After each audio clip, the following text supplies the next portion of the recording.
Hello everybody, my name is Adam, welcome to Natural One.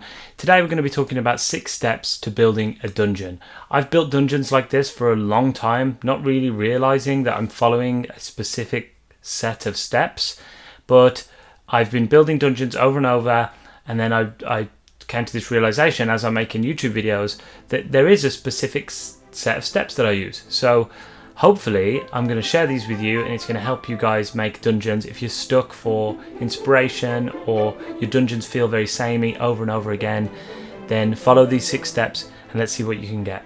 Enjoy the video.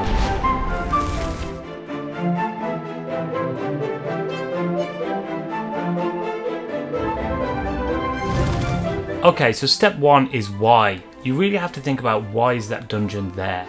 Why does it make sense for it to be there? For example, if your players are finding hidden treasure, you need to think, why is that hidden treasure in this dungeon?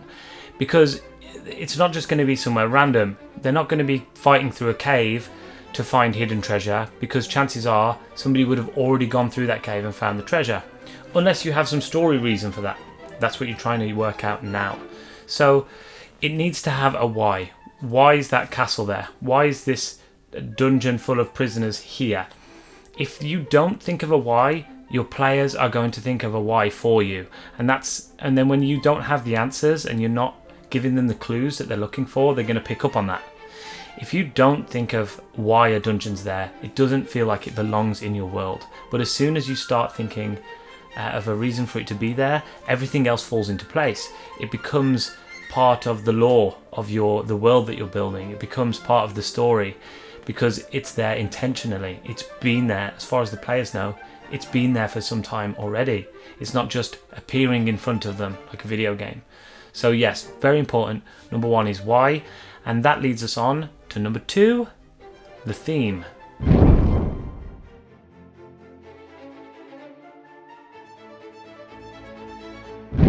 So part 2 is the theme. This is really, really important, a totally underrated step. If you don't think about the theme of your dungeon, it ends up being a bit messy and a bit wishy-washy. We're not talking about the colours of the walls, we're talking about the types of enemies, types of traps, types of environment. All things that you do from now on in this dungeon should fall into the same theme. It might be really tempting to have a couple of themes, but what I would do personally is stick with one and really double down on it. You could throw in some twists, but we'll get to that later. For now, pick a theme, stick to it. For example, if the players are searching for treasure that's been hidden by pirates, let's double down on that pirate theme. Let's have skeletons waking up with eye patches and cutlasses. Let's have the riddle to get in be a pirate riddle about the 7 seas. Let's have a map with a big X on it. It's really important. Your players are going to immerse themselves. It's going to feel more real and coherent in your world. It's just going to make a lot more sense. The players will be invested a lot more in a dungeon that makes sense and fits a theme. Their minds will start grasping inspiration from movies and books they've read, and they're just going to start enjoying it a lot more if there's something coherent and you're following a theme the whole way through. So step 2 is theme, very, very important.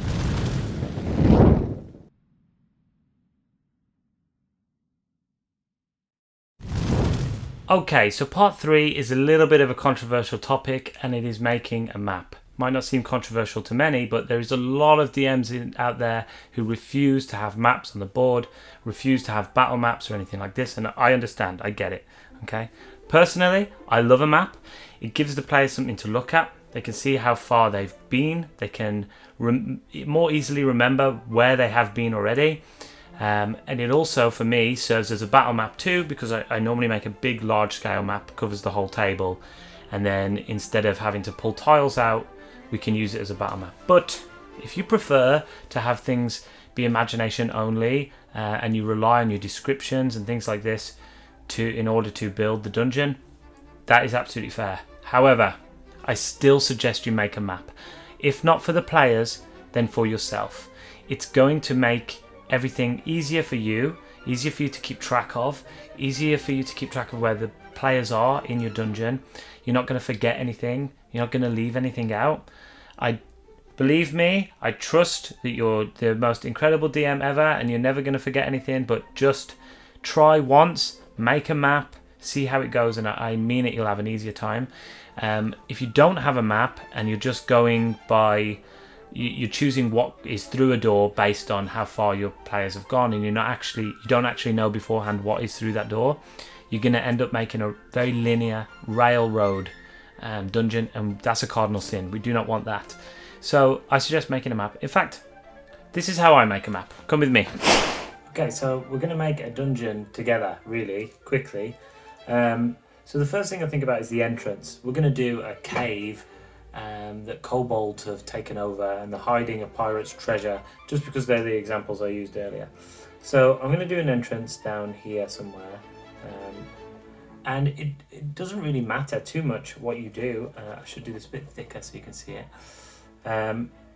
For example, I'm going to do a corridor, and I'm doing it a little bit sort of squiggly on purpose because it's a cave, and I'm going to put some little arrows here, knowing that I'm going to put some traps there at some point.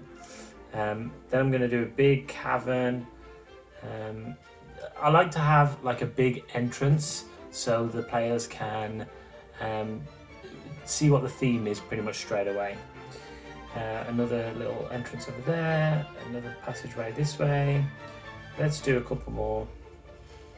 Okay.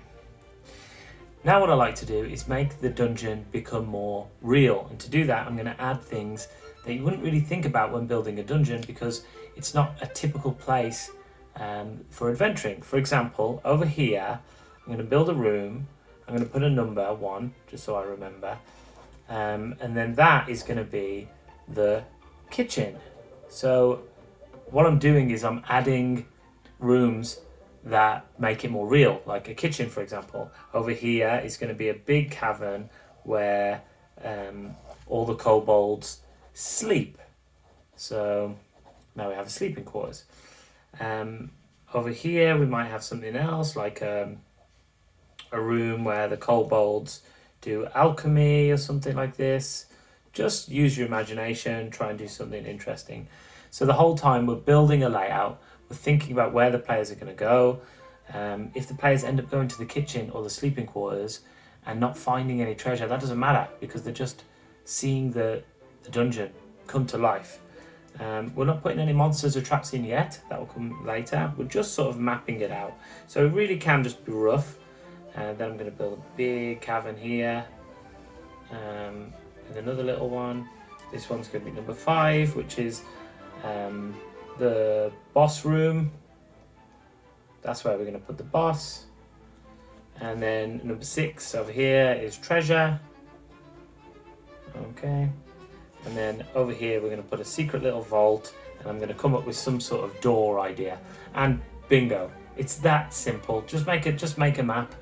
Now I know that if the players turn right and go down here, I know that they've already explored the kitchen or whatever. It just makes more sense. It's just easier this way.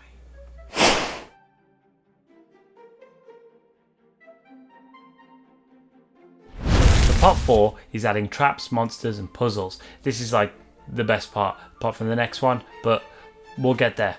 Anyway, this is where you populate your dungeon. You might have already thought about where you want the boss and a few guards and things like this. That's really good, excellent. You might even need to skip this step. But for me, I like to do the layout and then work out where people are. So it's really important. There's a few things you need to think about when adding monsters. Number 1 is the challenge. You don't want to overwhelm the players immediately. It needs to be a slow build up until the last boss. You don't want to throw everything at them and have them lose all their health and weapons and magic spells, their spell slots, because then they get to the last boss and they're all burnt out, they don't have anything left. They're going to want to have a long rest, and that's going to really kill the immersion. So yes, have it build slowly, whittle away at them until their big final fight. That's how I like to do things. When it comes to puzzles, you want to think about the puzzle. Does the puzzle make sense? Does it make sense for it to be there? If, let's say, the cave is filled with kobolds, have they already tried to solve the puzzle? Is it half solved?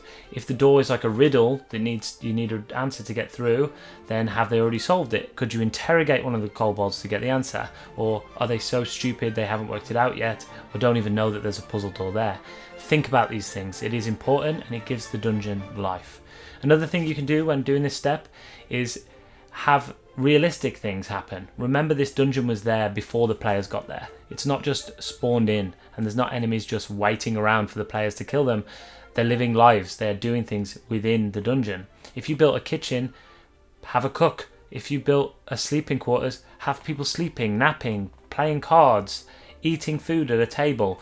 That dungeon existed before your players got there. So think about why it's there, think about the theme, and then think about what the things that are in the dungeon will be doing.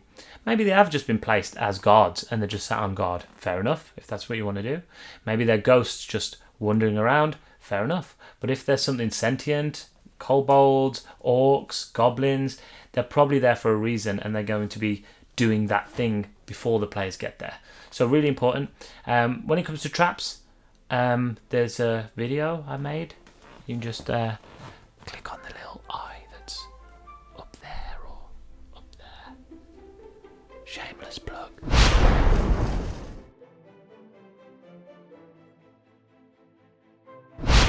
And now we get to part 5, my absolute favourite. I love this part. This is what's going to set your very generic, boring dungeon apart from this exciting, full of life dungeon. Part 5 is bringing your dungeon to life. What I mean by this is you're going to take small details of the dungeon and make them personal and make them interesting.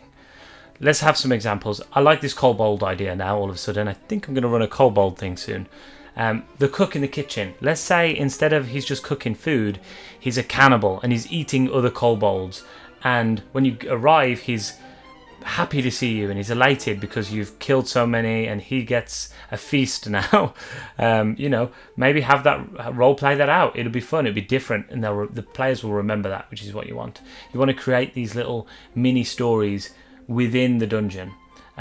Maybe have the door, like I said earlier, have a puzzle door that you need a riddle for, and only one kobold knows the answer to the riddle. And if the players can't work it out, they need to seek him out and not just randomly kill them all because they know one of them knows the answer, and they're going to interrogate him, get the answer, and go through the door. Have a prisoner in there who's actually a relative of one of the players, and now that they've been captured, they don't know where the rest of the villagers are, and they have to go and search for them. It just makes it more interesting. You don't want to just be going in, killing enemies, opening doors, opening chests, finding the boss, kill the boss, and it's over. That's not what Dungeons and Dragons is about. You want to be making stories and making memorable stories at that. So this is your opportunity. The 5th step is to just take little parts of the dungeon and make them unique and make them interesting. Bring them to life.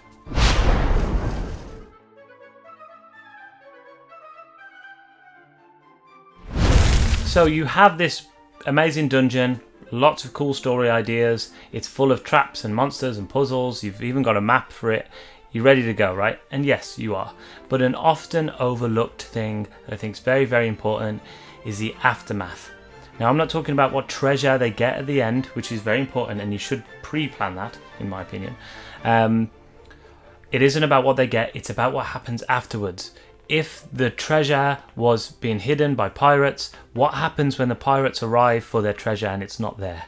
Are they going to exact revenge on the party and be seeking them down across the 7 seas? Is the kobolds, now they're all dead, a new tribe of kobolds vow revenge on the players also, and now they're being chased by kobolds and pirates? It's important to think about the aftermath, because it's not only have you made this incredible dungeon, it's going to keep it in the guys' memories then forever, for the rest of the campaign. And then, when they tell stories about the pirate that seeked them out and boarded their ship one day, they'll also talk about the dungeon that you built too. So very important to think about the aftermath. That is it. That is the video. That is the 6 steps I use to make a dungeon. I do that every single time, and I think I make pretty good dungeons. We'll make one together. I think that'd be a good video. Let's make a dungeon together. We'll think about that. But for now, thank you so much for watching. If you have any cool dungeon ideas or things that you think about every time you make a dungeon, please leave them in the comments below. Very important. It helps. It's going to help this channel grow from its 2 subscribers into something hopefully a bit bigger than that. Thank you so much for watching. And remember, all good stories start with a natural one.